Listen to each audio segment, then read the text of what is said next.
And then we'll kick off.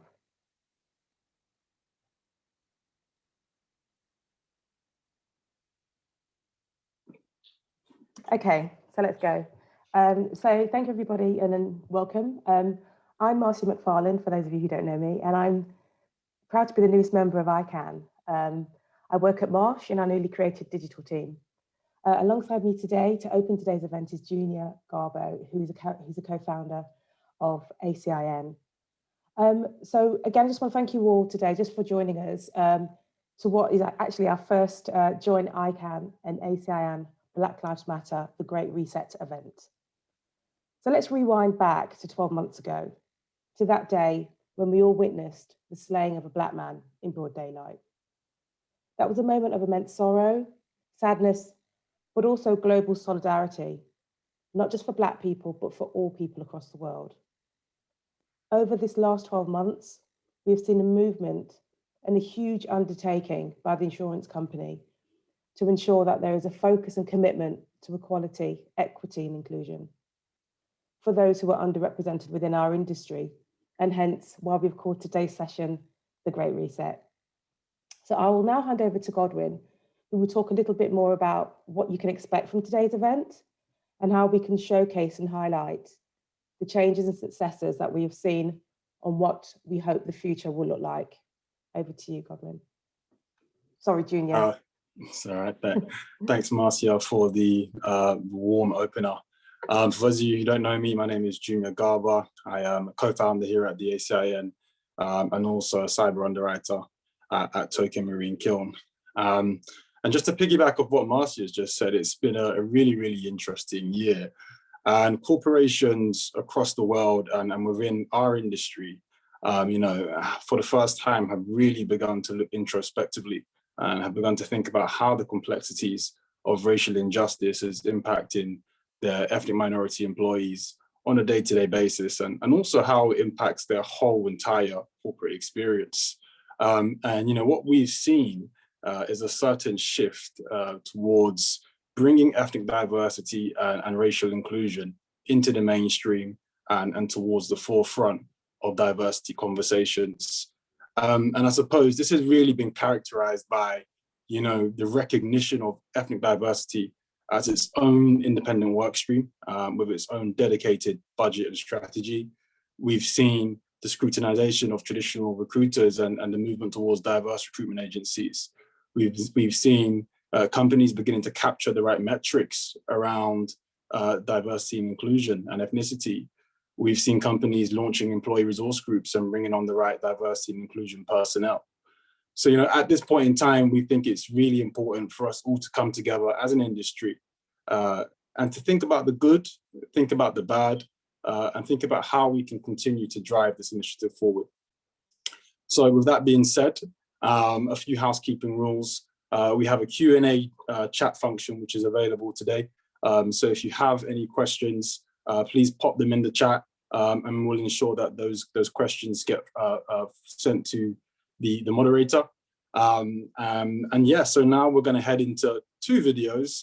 The first video focuses on the society's wider response to the George Floyd protest, and the second video focuses more on the insurance sector and a lot of the initiatives that have been achieved in this area over the last year. So sit back, relax, and enjoy the videos and the rest of the event.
Is all here?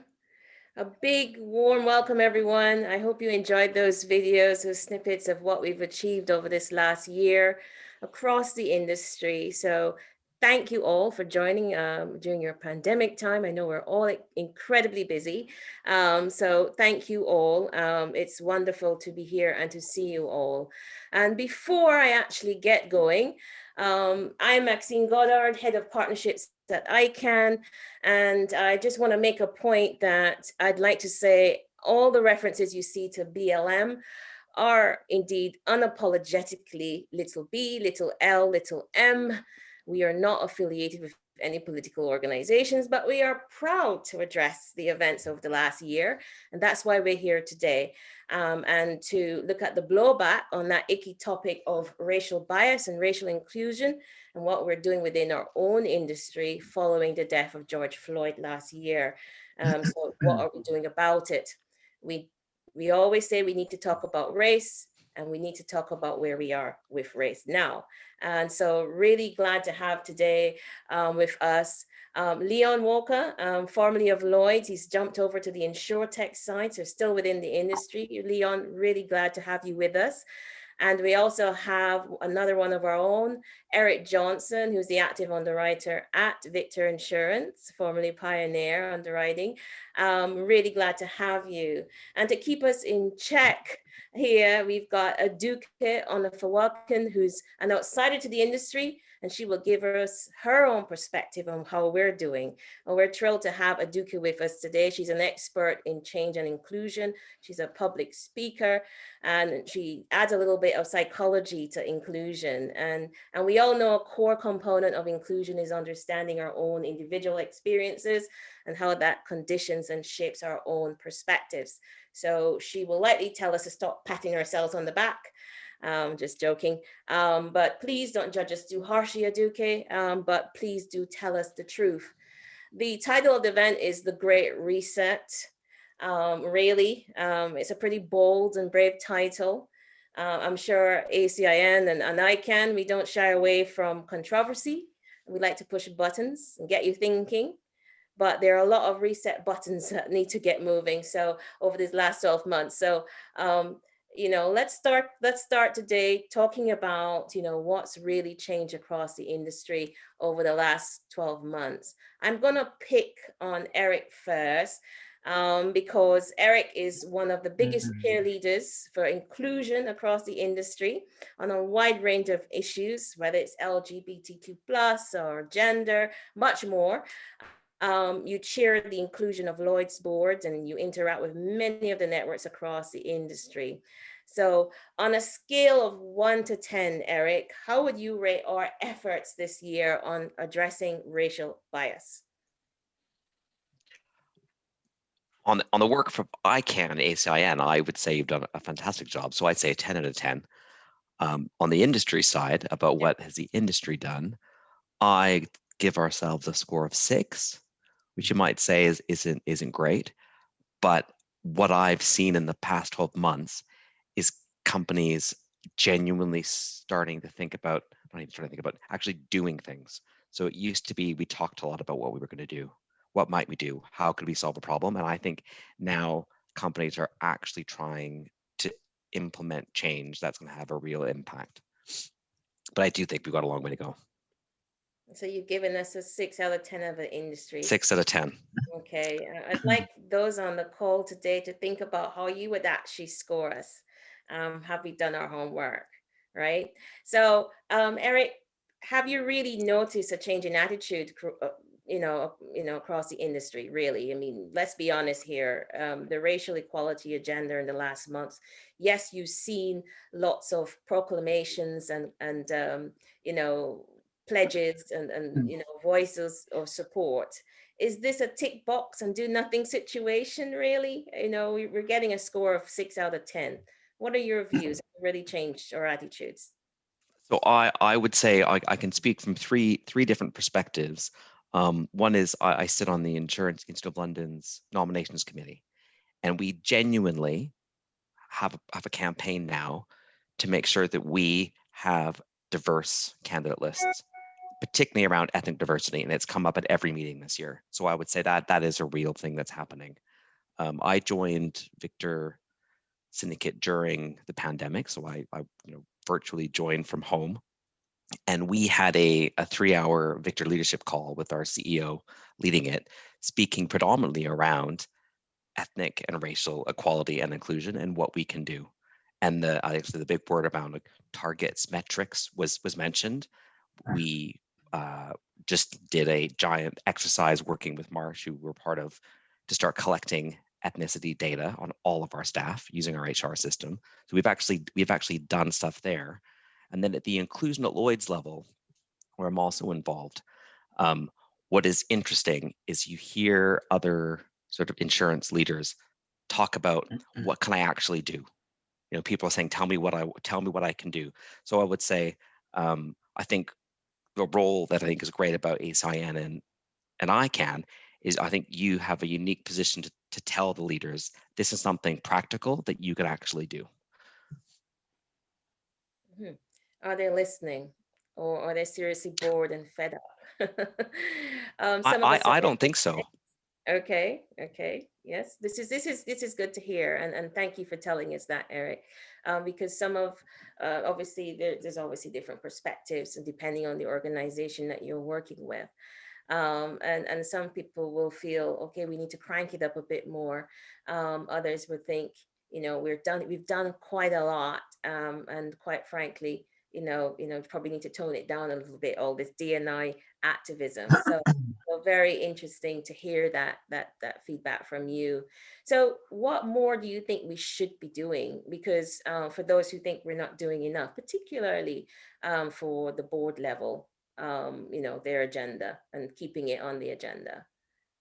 I do think that we need to start having targets around diversity. I'm not a giant fan of quotas, but I think we need to measure what we're doing, because up until now, there's a lot of companies that still don't have basic ethnicity data on their staff. So how can they tell if anything's changing? I think we actually need to measure it, and it has to be done.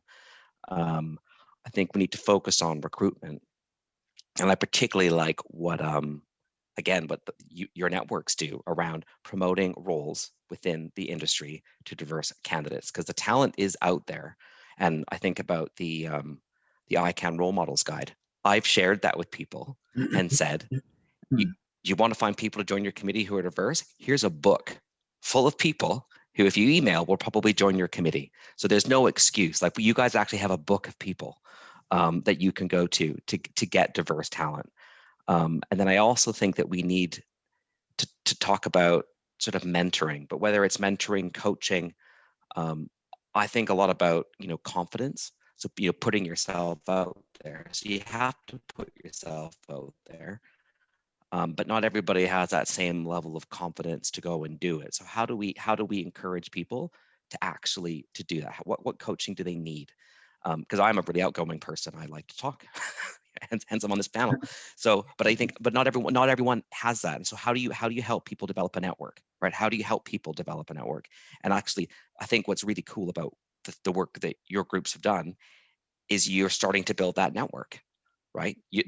Everyone on this call now is part of a network, and you can call on your network, and you should have the confidence to use your network. Sometimes people feel like, well, I'm using my network. It's a bit dirty. You feel like you're a bit slimy. No, people do it all the time, right? If I could email Leon and say, do you have time to have a chat about this tech problem I'm looking to solve? Do it. Use your network, and then people are used to it. That's how business gets done, and then people might start calling on you, and then that's how that nice virtuous circle of connections and relationships happens. But I think sometimes people don't know how to start that, so I think we need to give people the confidence to learn how to build their network, but then learn how to confidently use your network, and I think that can be really, really powerful. Yeah, indeed it is. And I'm a great believer in that. We always say it's a people business. And if we can encourage people to build their networks and, ICAN and the ACIN, those who are members, it starts to feel like a community after a while. Yeah. We start to know each other, but we also need to keep uplifting each other so that we're actually pushing ourselves forward, because it's a two-sided coin, really. It is a mixture of making sure there's access and that we keep those biases at bay through really systemic approaches to how we address racism, but also, encouraging people to step forward and develop their careers and step out their shells. Absolutely doable. So it sounds to me as if you're saying the emperor is wearing clothes. Mm-hmm. Eric. So I don't think it's all talk, no action, and I will tell you. And it's funny, I saw in the video about the Race at Work charter, and I have heard multiple insurance leaders say, please don't get me to sign another charter. Just tell me what I need to do. yes. And I think that's quite insightful, because I think they sort of said, I've signed enough charters. Just tell me what I need to do, and that tell me how to do it, and that's something that will make a difference. Because I don't actually think there's a lack of will. I think some people just don't know what to do, and that you might think, well, come on, that's your job. You should know all this, but actually, I don't think, as you know, there's no easy answer to solve this problem, or it would have been solved. So I think we constantly need to tell people what they can do. Mm-hmm, mm-hmm. Yes, a very good point. And so it is always an education, and which takes time. So that's a positive report card from you, Eric. I'll move on to Leon. Leon, on a score of 1 to 10, how are we performing as an industry? It's definitely not 6. I think that is far too generous. I think ultimately, I'm going to be more bold and say that it's probably a 3 or a 4, but not because there's a lack of will. It's more skill and understanding what to do to use Eric's points more appropriately. It's kind of, I get it, I'm bought in, but I don't know what to do next. And I think there's a broader context within which we're operating in, right? So if we kind of take a step back, George Floyd felt like a watershed moment, right? It felt like people actually, and actually quite similar with the Sarah Everard thing, it was these tragedies actually make people stand up and go, oh, what people have been saying for this many years is actually true. I can see it. The curtain has been pulled back. And for me, I think our demographic within our industry is still relatively low. So I think from a board perspective, people are kind of got to look at it and say, well, okay, I'm working on attracting talent, but what about the people I have in my organization? What about the people I have in adjacent industries? How do I kind of tap into them? But I think ultimately there's a lot of work to do, because you're kind of fighting against not just the industry perspective, but broader society, right? So like I'm a big football fan, and if you take sport, for instance, they did a survey in Norway recently, and 59% of the white footballers, whenever they did anything skillful, they were called clever, intelligent. You know, the words used associated with their efforts were positive. Whereas if a black footballer, 63% of them were described as a beast, an animal, a unit, a specimen. Like, all these words are then associated with that individual. And actually, I'm not sure that many animals go on to be the manager or go on to be the chairman of football clubs. So I think there's a broader context within which we're operating in, and I think we need to tackle that head on. Wow. So your report card is a little bit lackluster. Yeah. 3 or 4 out of 10. Okay. So it probably will get a little bit worse if I start talking about senior management level with regards to promoting people from the BAME community, particularly the B in the BAME. If I use the word BAME just loosely, because I know it's not fashionable to do so at the moment. You know, we all know ethnic minority representation on boards is still a problem. Not least in the insurance industry. What do you think we can do differently, and how can we do it?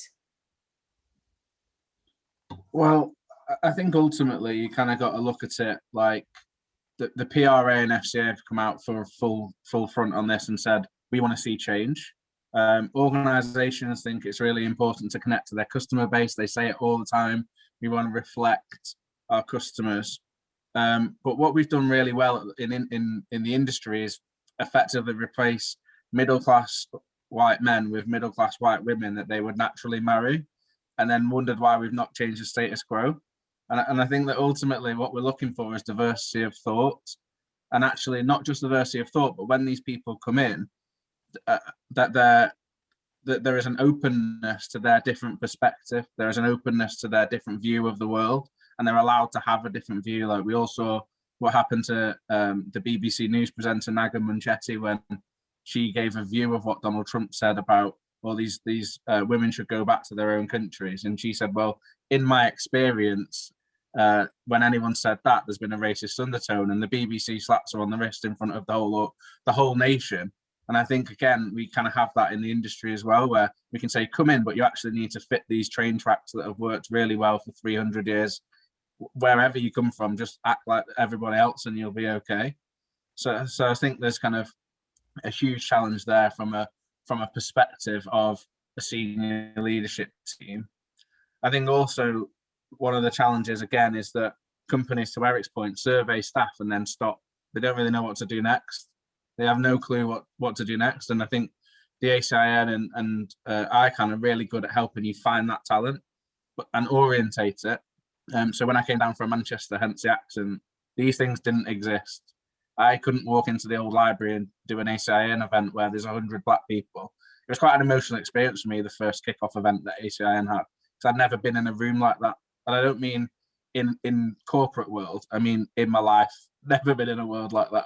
So it was quite a transformational experience. But I think also there are organizations like the Global Equality Collective. They're doing the survey, they're connecting you with the resources around, okay, so if you have an issue in your black community, how do you connect with them? But then they're also connecting you with thought leaders, authors, educators, trainers like Aduke around the world, and saying, well, they'll come in and take the pressure off Jamal in IT or Fatima in accounts from having to sit on a listening panel every week and tell their white colleagues about how to fix a problem that they didn't create. I think from a board perspective, they need to really grasp that there's quite a lot of pressure on us to kind of fix problems that are not of our creation. And I think I'll end on this point and say that from an action perspective, I'm going to talk specifically to individual board members, not boards, and say, individual board member, just ask yourself why you move your handbag when you see me get on the tube. Just ask yourself, in a world of mental health awareness, why that black girl's got so much attitude just rolls off the tongue, right? And you don't check yourself Or just ask yourself also why you say from your 1980s management book, I don't see race, I don't see color, I just see you. And you go, okay, well, if LGBTQ community has pride, how are you then telling me that you don't see my race and that's a benefit to me? Right. So I think ultimately there's kind of individual changes that people have to work on, and that's where we'll get the benefit we're looking for. Anything to add to that, Eric? I heard a few. That was great. Okay.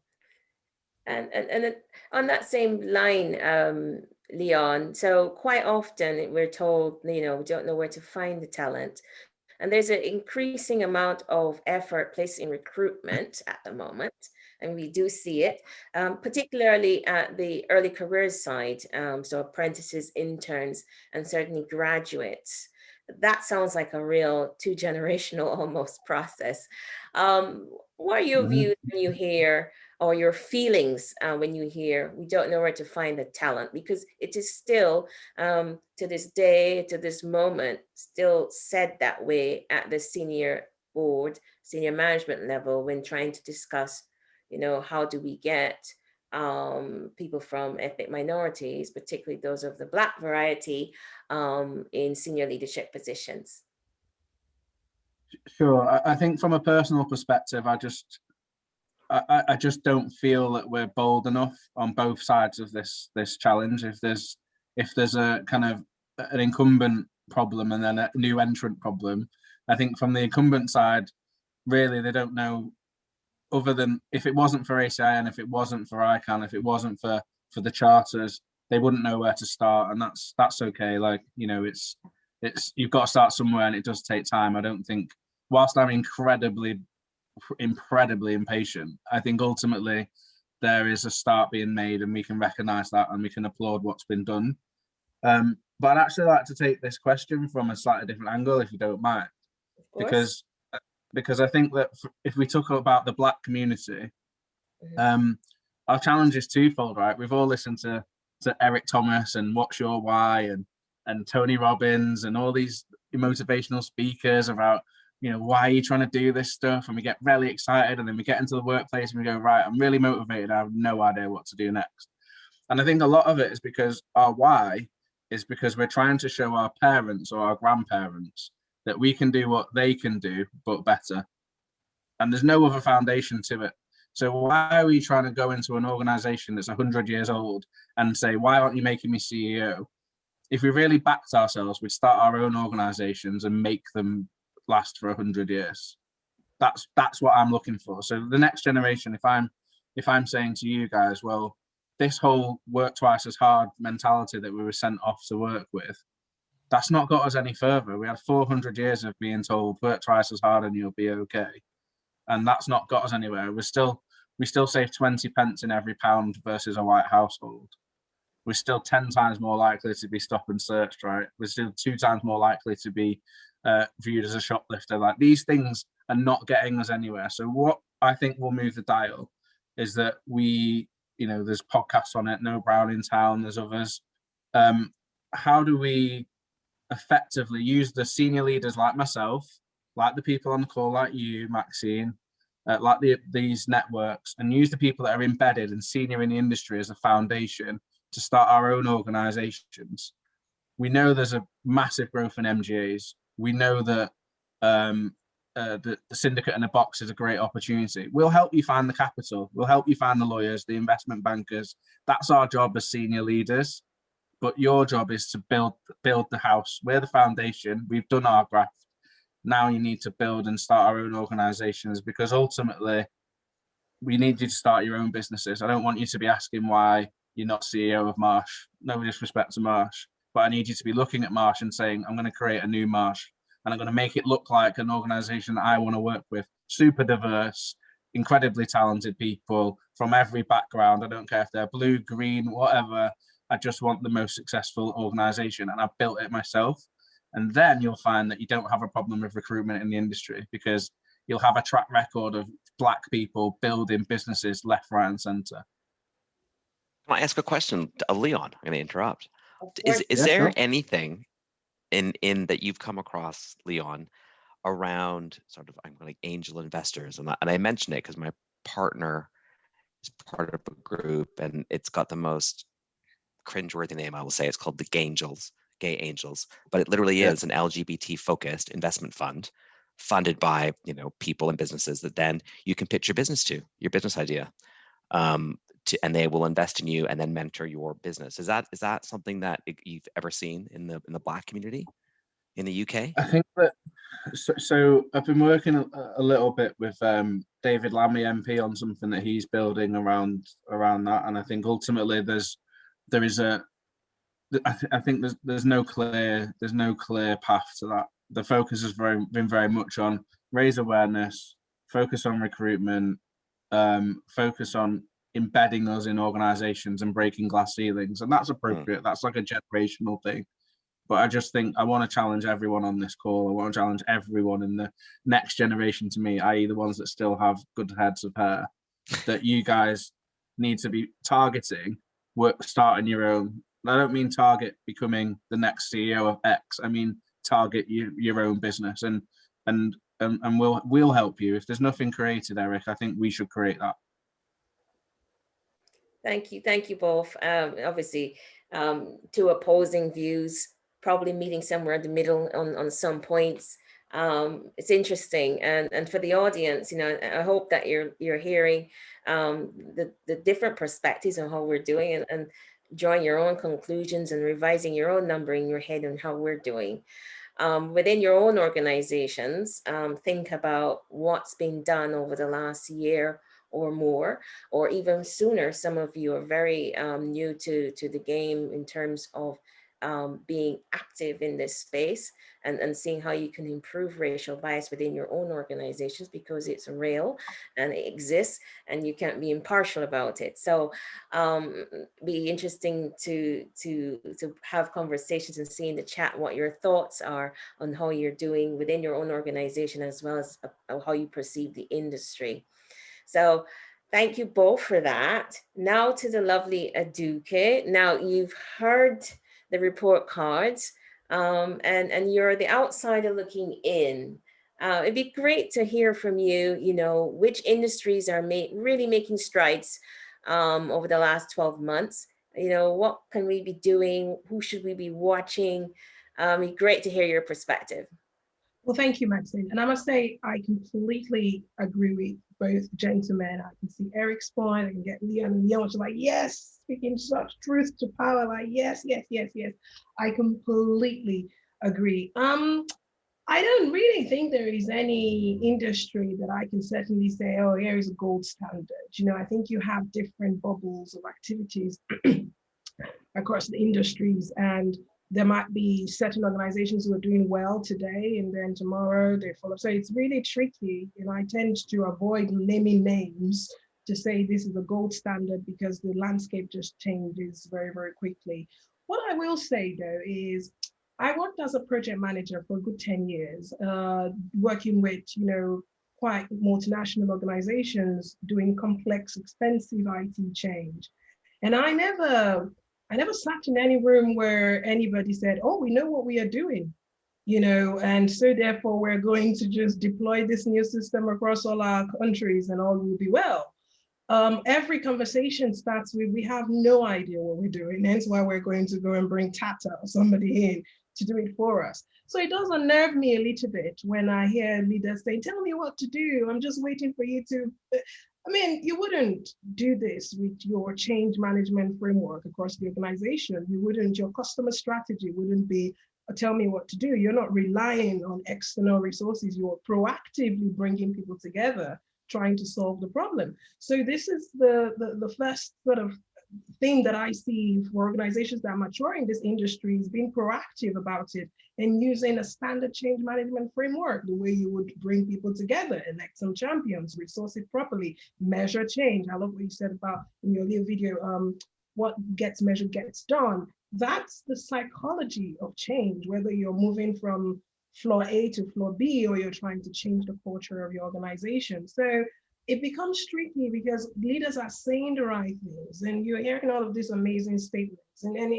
you're enthused and you feel motivated, but there's a bit of cynicism because it's not that hard to change, but you have to be intentional about it and make sure that conflicting priorities don't knock you, and you focus on something else. So that's what I can say. The companies that I've seen doing well in this space are rolling up their sleeves. They are tackling it systemically. They are investing in it. It's not a training away from being solved. It's about really bringing people together to create solutions. And I hear a lot about recruitment, and most organizations that I can see making changes in this space are talking more about promotions and internal development, because Black talents are not unicorns. They're like, oh, we have to keep investing into recruitment every year and every year. Listen, you have Black talent. The question is, why are they not at leadership levels? Why is it so hard for your Black talent to, are you one, misaligned from the beginning in terms of you're recruiting people with low potential? Is that what you're saying, that your Black talent don't have the potential to lead? Or are you saying that, oh wait, we don't actually know, we just know that they're not converting into leaders? So it's really about the honesty of these conversations that really drives progress, and tackling it the way you would tackle any other business problem. I mean, I'm doing my master's degree at Oxford with a bunch of really clever senior execs, and everybody seems to know what they're going to do next. They're going to bring people together. They're going to resource this. They're going to face this as a singular source of, kind of priority across the organization. But when it comes to inclusion, it's a little bit like, oh, we're not sure. Oh, we need to get the ERGs. Oh, somebody please throw me a book I can read. We know how we land. You're saying that you built a multi-million-dollar business and you don't really know how to implement people change. You've got to be, at some point we get tired of advocacy and we want to move into impact-driven work and actually say, well, yeah, let's just be honest with ourselves. It's not, it's not that difficult, is it? That was very, very, very helpful. And indeed, I was looking at one of the questions here. I think it's Vivine. You said, we need to ensure our leaders are not just told what to do.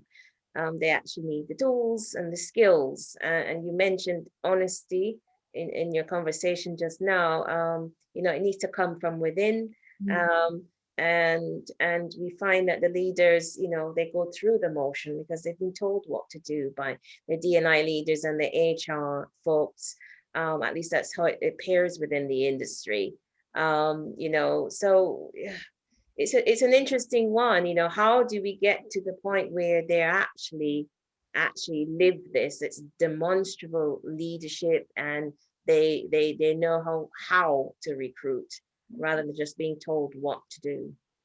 And I think one of the biggest challenges is that we are often preaching to the choir.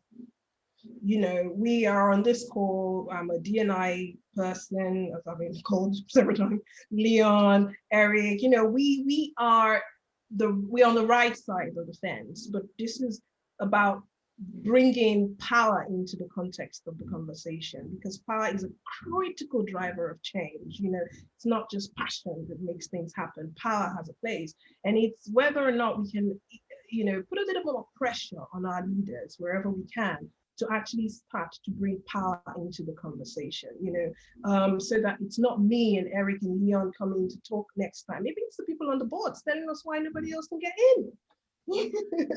That would be great. I love that point. I love that point. I was actually asked to speak at a large insurance company recently, and they were talking about how do we prepare for Black History Month, because it's going to be massive this year. And I said, well, get your senior leadership team to sit on the panel and talk to the audience about why they think Black History Month is important. Exactly the point that you've just made, Aduke. So tell them to go and do some research on Mali and Timbuktu and Kemet, and come back to me and tell me why that is such a powerful part of my history and heritage and what you've learned from that. And actually, it just flips it on its head, because ultimately, to your point, we're sitting and trying to educate people. People are sat with their notepads going, what do I do next? And actually, we want you to tell me what you want to do next, and then we can work together and help bring the future about. I think just flip it all on its head. I agree with you completely. I like what you mentioned, Duque, about there's a bit of a burden of let's look at the ERGs and the people on that group will solve it. But let's also remember, if you're a volunteer in an ERG, you're not getting paid. You're usually doing this on the side of your desk, your day job. And Leon and I have had this chat a few times where people will say, oh, would you come and talk to us about inclusivity and inclusive leadership and what we can do? And then you say, okay, it would be great. I'm just trying to raise money for some of these networks. Well, we don't have any budget for that.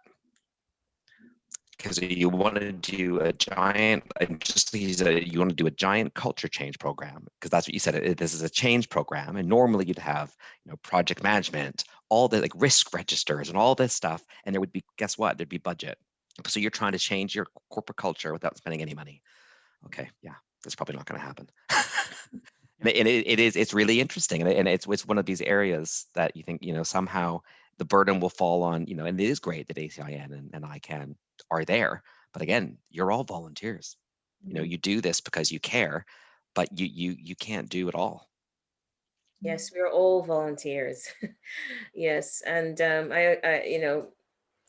investment is one thing, but then sometimes we invest in the wrong place, where it's like, I call it the triple F, there's flags, lots of fun and fanfare, and then there's the last F of F all being achieved. I like that. And I think Charlie Holt on the chat was saying, look, the business doesn't buy in. So thank you, Charlie, for mentioning that. It's absolutely true. You might have senior leaders in your HR teams, not all HR, I won't add, because don't get me started there, and the D&I leaders who've bought in. And you may have people who are Gen Z coming into the business who are completely bought in, but there's a huge chunk in the middle who are not part of this journey. How can we really capture their imaginations and attention, really, that to say this is important for our business, it's important for the industry, it's important for ourselves as individuals, the wider community. How do we get them to that point? I think throw that out. conversation is Tough often question. framed as though you have, this is a choice, this is like a bouquet, you can, you can choose that one and put that one in. Again, if I go back to my project management experience, I didn't do one single project that everybody wanted us to do. Whether you were changing Oracle systems, everybody change is disruptive and it's unnerving. And then we see all of the great stats around inclusion, 85% more innovation, 60% more, but only if you're willing to withstand the discomfort of change. So I often tell my clients, if you're looking for D&I transformation that will go hand in hand with people who are la-di-la and everyone is so happy, I haven't worked on one yet. If you want to disrupt the system, you must be ready to hurt the system a little bit, but for the greater good of the business itself. So I think it is, organizational culture is shaped by how leaders react to crisis and to change. And if the leaders are already approaching it with apprehension, and almost promising people, we will try to do this in a way that doesn't make you feel any type of way. You're then saying to people, well, you can choose to engage. If you like them to engage, it's okay. We're trying to manage it. But you frame the messaging as something that is a collective vision that needs to be done. And people start to role model what their leaders are doing. So often I would say to the leaders, how do you get people to go along with your other change programs? And what is the difference between that and this? And it's often the priority level. It's the priority level. But I think tackling what you just said head on, there's a project level, and I think that's important to actually put some structure around what you're trying to do. But there's also a people aspect, and the people aspect is the language around diversity and inclusion at the moment is quite exclusive. So I've been in meetings with senior people where they've referred to middle managers as the layer of clay, or male, pale and stale. And then you go to that same demographic and go, right, now, do you want to be part of the solution? And you go, well, why would I want to be part of the solution? You've effectively just alienated me in front of everybody in my organization. Why do I want to play your game? I'm going to take my ball and go and play on a different pitch. And I think ultimately we need to change the language. You know from going into lots of organizations that you don't change a team, or you don't change a performance output by replacing all your best players immediately. What you do is you build around them, right? You make them feel part of the solution, and not just to trick them, but actually to make them feel part. So I think there's some questions around reverse mentoring. Like, I'm a reverse mentor to some senior leaders in the market, but it's not a case of again, them sitting there with their pen and pad and saying, what do I do next? It's them saying, I heard this, or I felt this before. How do I look at this differently? So to give you a real life example, people have said, I don't know what language to use around race. So Maxine said, BAME's not fashionable anymore. What do I say? And I just respond very bluntly and say, listen, I give you my 80-year-old grandmother's response to that, which is, you had no problem coming up with massively creative names for me when I first came to this country. You now have no problem coming up with, you have a problem now because you have to be nice to me. I'm not helping you. And I think we have to be bold enough to kind of tackle these issues straight up, head on. And I'd like to hear what you guys think about that approach. I really like your grandma. That's first of all. Yeah. Any views from you, Eric, on that? Leon's got it. He's got it. He's got it. Yeah. Yeah. And I've got a recruiter here, Paul Miller. He says, you know, he's seeing a lot of change happening in the recruitment area. And in his experience, the larger firms are the ones who are making the change, and less so. He's pointing the finger at smaller brokers and MGAs. You work in at Victor. What is your experience? Is this absolutely true? Because from my perspective, he's spot on. It's interesting. Like one of the great things about working at Victor is we are part of the wider MMC, Marsh McLennan group. So we benefit from all of their HR systems. We benefit from their training, and we comparatively are small, but in the UK we've got about 150 people. But we are actually, again, we're doing things, right? That this is not just talk. But I can tell you from other conversations I've had from groups I work with in the market, there's always the excuse of, well, I'm a small company, I can't do anything. And I also think that's a bit of a cop-out. But I think that is a very, very accurate reflection of, well, you know, a lot of companies in the London market are small. So what can they really do? I don't necessarily buy that, because I'm an individual. And I believe that I was an individual, I've got agency, and I think there's a lot that I can personally do to change my life, change my business, change my community. So I don't think that's a credible excuse, but I do agree with Paul. I think there is a little bit of a barrier there for smaller companies. Yeah, and smaller companies do have power over supplier diversity in a way the larger companies don't as well. Just making ethical decisions in terms of where you engage talent from. It's not just where you recruit people and all of that, but the businesses that you work with. I think smaller businesses do have more, because there is the talent side of diversity and inclusion, but then there's the economical side of talent, diversity and inclusion as well, in terms of being deliberate and intentional where you take business. And I think to an extent, smaller companies have more control over that than larger corps that have a massive, procurement process. And so that's often something that I take back to smaller companies. Well, pivot into supplier diversity while you wait to expand your talent sort of systems and be ethical in the choices that you're making. There are certain government contracts you can't apply for if you don't have an environmental policy, for example. So, these are things that can be done, very quickly. You've got to be intentional about it, rather than just looking at it from the talent angle. Mm-hmm. Yes, thank you, Aduke. And this question is for you as well. It was touched on by Leon with regards to reverse mentoring. It's very popular at the moment. There's a question here from Benjamin Lee. How can we, what do you think about it personally? And then, how can we make it effective? Right now, it feels a little bit, okay, it's an exercise that's fashionable to do, not necessarily as meaningful. Be interested to hear your views on reverse mentoring. Sometimes I feel that my challenge is that I've seen too much, and so I probably lost the ability to be completely objective. The first thing is, I think I don't like the name. I often tell my clients it's mutual mentoring. Reverse mentoring already brings the power balance in imbalance, and again, it already suggests that something hard is happening. And we often frame inclusion as this soft skill, and then the other side of leadership is the hard strategy, but actually, the ability to manage people is the core of leadership. And as we know, employee needs now more than ever is really shaping organizational strategy. So it's no longer reverse, actually, it is the mentoring we need for the future. And I've seen it work really well as a way of really sharing a deeper level of understanding and connection. One of my clients did something really clever, actually. They went from mutual mentoring to sponsorship. So the same candidates that were on the mutual mentoring program, because they had worked together for 16 to 18 months, had a really deep relationship. Those people then became sponsees to those board members, and they were then tasked with nurturing their career throughout their life, the duration of the tenure in that organization. So kind of making it a bit more purposeful. My thing is that we need to very quickly shift from intention to impact, and warm and fuzzy things to actually tangible change.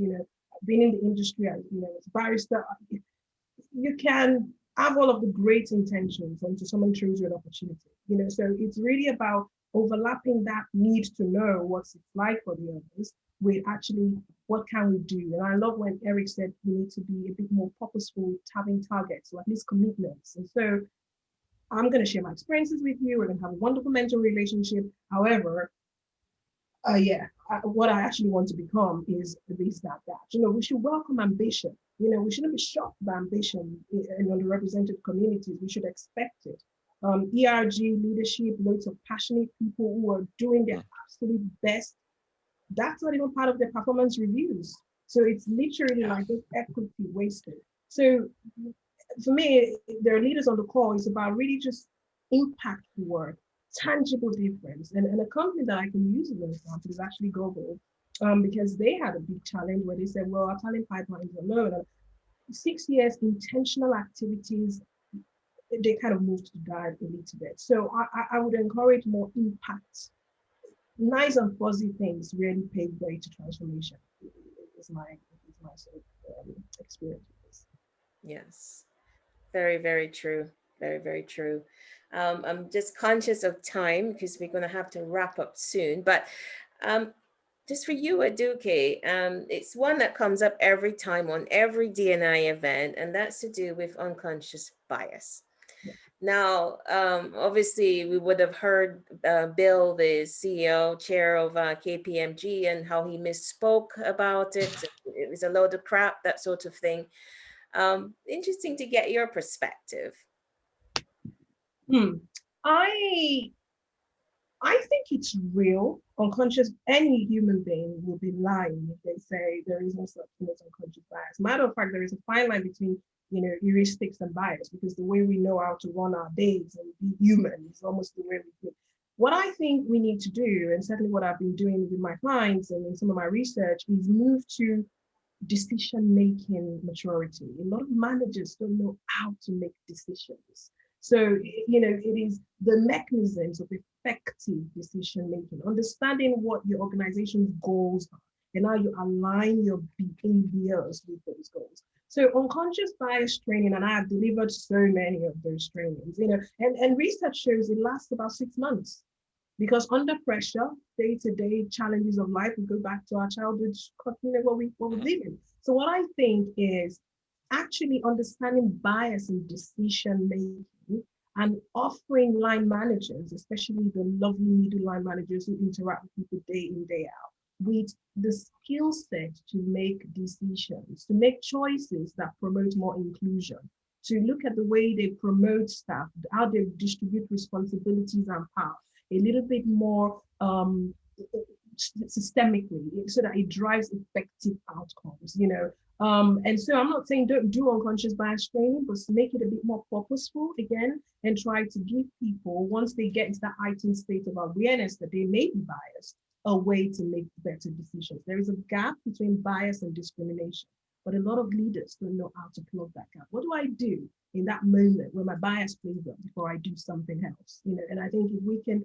overlap that with unconscious bias training, then perhaps we can start to penetrate, people at a deeper level, rather than just making them aware of their biases. But then, yes, I have mine, you have yours, but what do I do now? It's really the key. Yeah, Thank you for sharing your views.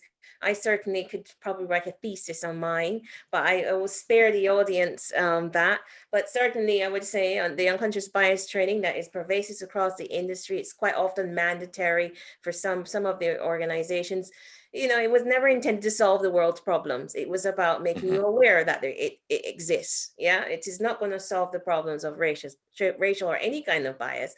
It's just saying, are you really holding the mirror up and asking yourselves, you know, how biased are you? So another question, I think it's from N. Henderson. What does affirmative action mean to you? And does it have a place for recruitment in the insurance industry? Any takers on that question? I'll take it. Yeah. Yeah, I think to me it's I think ultimately we're getting to that point where people kind of toy around with it and they say, I don't really like this, I don't like the Rooney rule, it's uncomfortable, it's got to be the best person for the job. And of course you sit there and go, okay, so you're telling me out of the 300,000 people that commute to the city of London every day, they're all the best person for the job? Because in my experience, there's some incredible people and then there's just not. So I think there's been people that I've seen in the market where they've said, you know, it's got to be the best person for the job. When you ask them about how they got into the industry, 40 years ago, they were asked 3 questions: what school you went to, which rugby team you supported, and which area you grew up in. And then those same people go, yeah, but the bar needs to be higher. And you think, hold the phone. Like there's got to be a recognition or a humility in how much has changed and how much harder it is to get into our industry.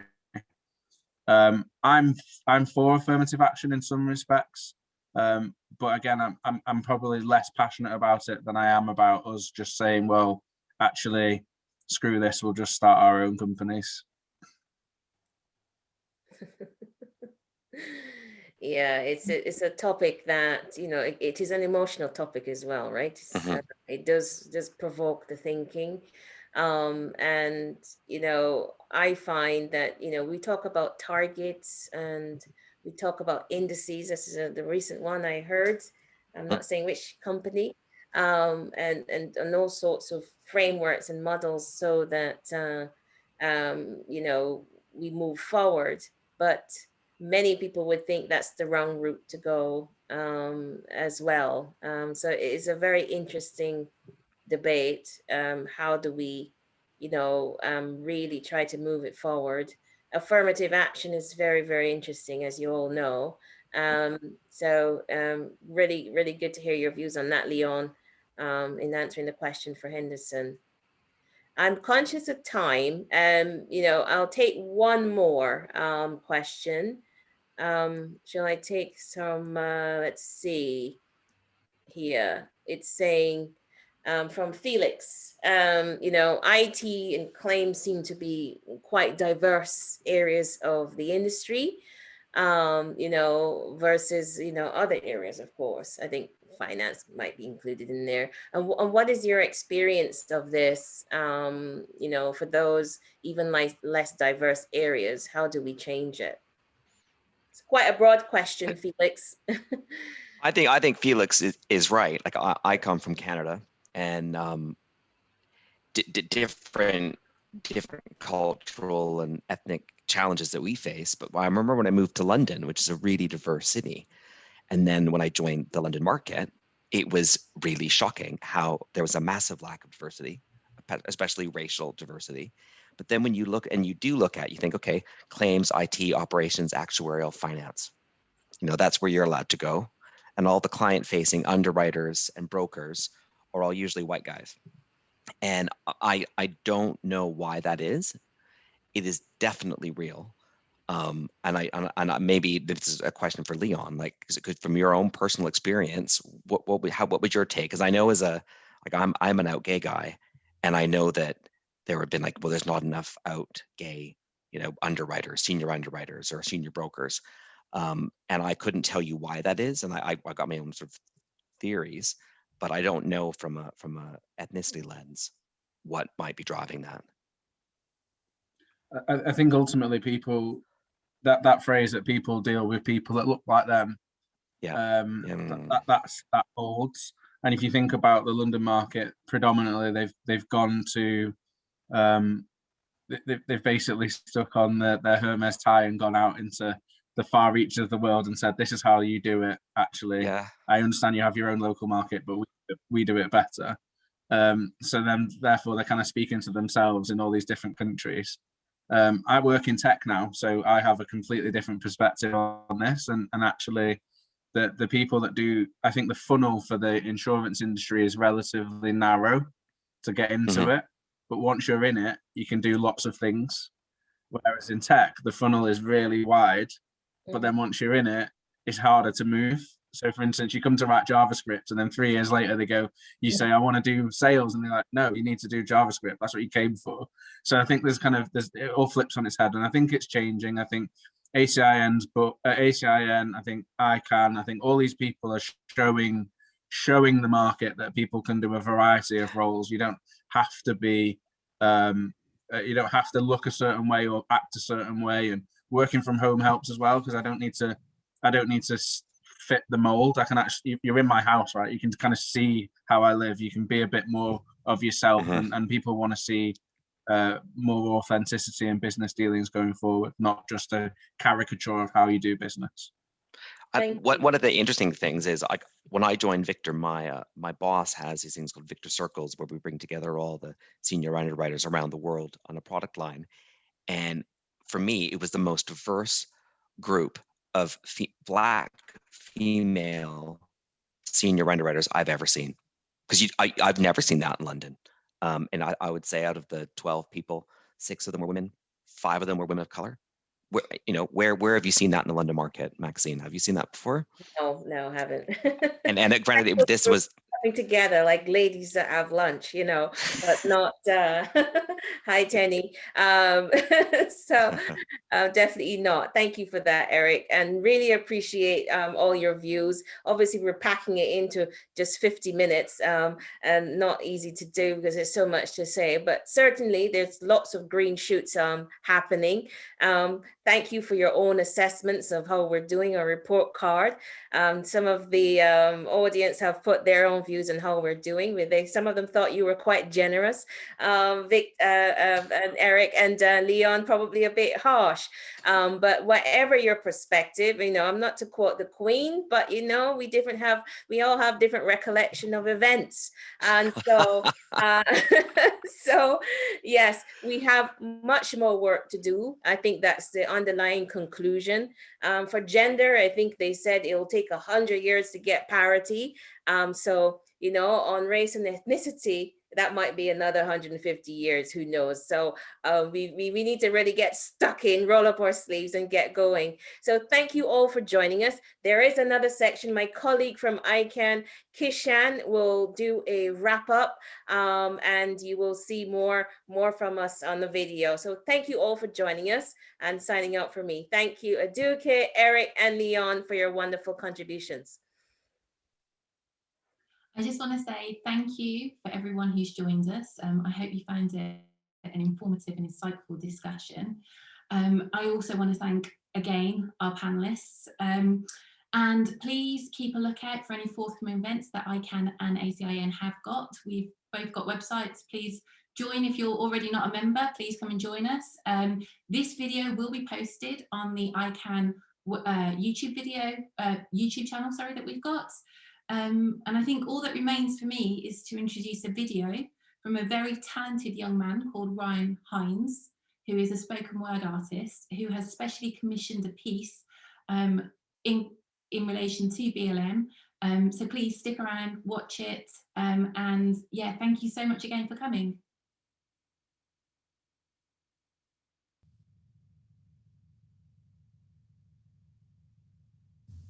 Now, a year on from a tragedy of our age, can you hear the pitter-patter of the tiny feet of change? See, injustice has been shown, but there's more weight under her face. Come follow these words as we trace back through the timeline. It was dark at the beginning, as eyes turned down to flashing images of a killing. Rest in peace, brother. There was more to what they saw. A backlog of imbalance on and off those lakey shores. So from the ground up, we see bridges building between the pores.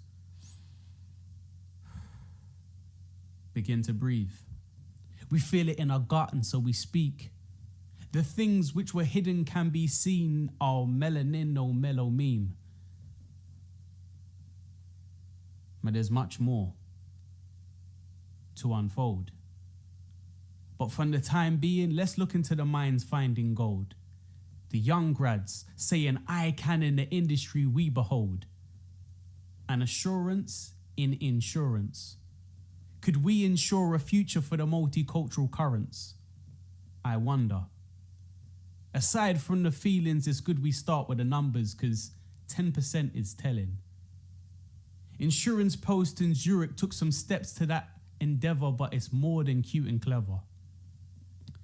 Let's continue to open up the doors of discussion so targets can be struck. Could we be the pavers to a path purer than luck, where a young minority can make a stand and progress out of the muck? I think like ACIN, we can. Be the industry known in times to come that took a stand for change. Positive in nature, not standing condemned, but outstanding and greater. More colors to the canvas. This sector is for the future, so who better to do it? Working on probability, let's not let problems stunt our progress. No blame games, just access to more than what we've seen before. Encouraging diversity, because others can see solutions some of us never dreamed. Perspectives can bring clarity. More cultures with more eyes to see. What I'm saying is there's more to uncover as we grow. And it doesn't have to be slow. But yes, there has been positive progression in this time. We have to keep it up if we want to keep in line. Now that's a forecast to analyze. Some of you are great at what you do. Number crunching, broken, making big impressive moves. The industry is proud. But let's be proud of something bigger than us, where one can say, I can, I am akin, I will adjust. It's a must.